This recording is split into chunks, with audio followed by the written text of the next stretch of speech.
The one thing that the mainstream media can truly learn from this recent, multi-million dollar payout is, tell the truth. But that's going to be rather problematic for many of the old-fashioned legacy media. As ever, let me explain. Chums, lovely to see you today. Thank you so much for joining me as ever. We'll have a lovely wave.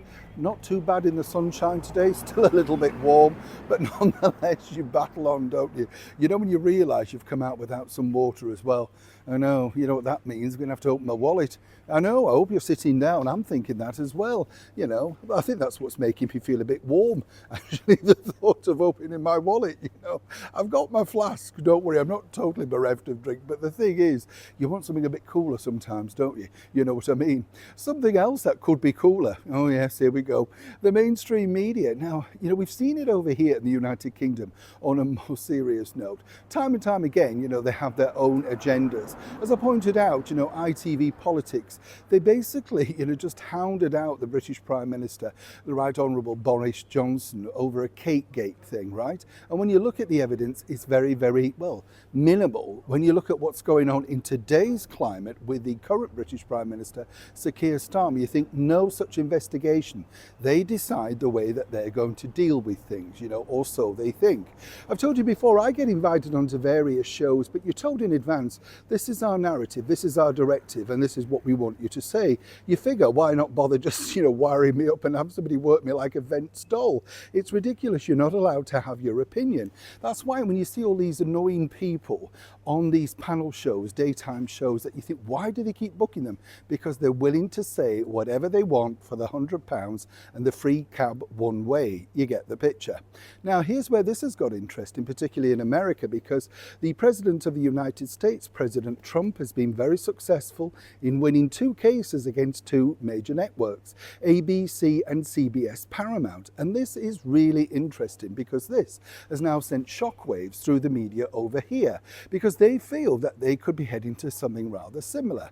The sort of guess the invite on the things they're saying. Now, the biggest win, of course, as you can imagine, was the fact that when they sat down, this is CBS 60 Minutes, with the budding potential president, Kamala Harris, it was proven, literally on tape, that they'd fixed it. They'd made a different edit.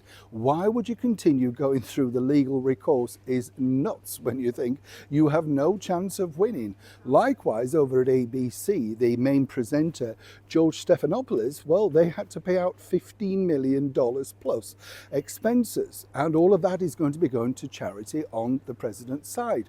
Now, this isn't a political thing. This is a rather serious point about exactly how the media are getting caught out. Now, make no mistake, right, chums, behind the scenes of CBS, Paramount and ABC, all thanks to their stupidity, lots and lots of people will lose their jobs in the media. There's no two ways about it. They will have to make drastic cuts.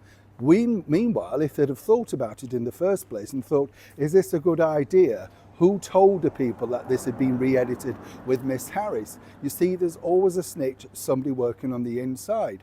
But for now, as I said, over here in the United Kingdom, all the major channels have been warned to be very, very careful about the pertinent questions they might ask, and indeed the sort of level of direction of travel of answers they may receive. Hence the reason more and more you're going to see it squeezed in even more tightly to very much a scripted affair. And the live things, the live debates will be very much having delay buttons, whatever they say. Because over here with things like ITV, BBC, Channel 5 and Channel 4 News, they're all losing momentum, all losing money, and more importantly, all losing ratings. But without controversy, who would tune in? And as they've seen over in the land of the United States of America, you get it wrong, it can cost you dearly. President Trump or no President Trump. Neil Sean in the very heart of London.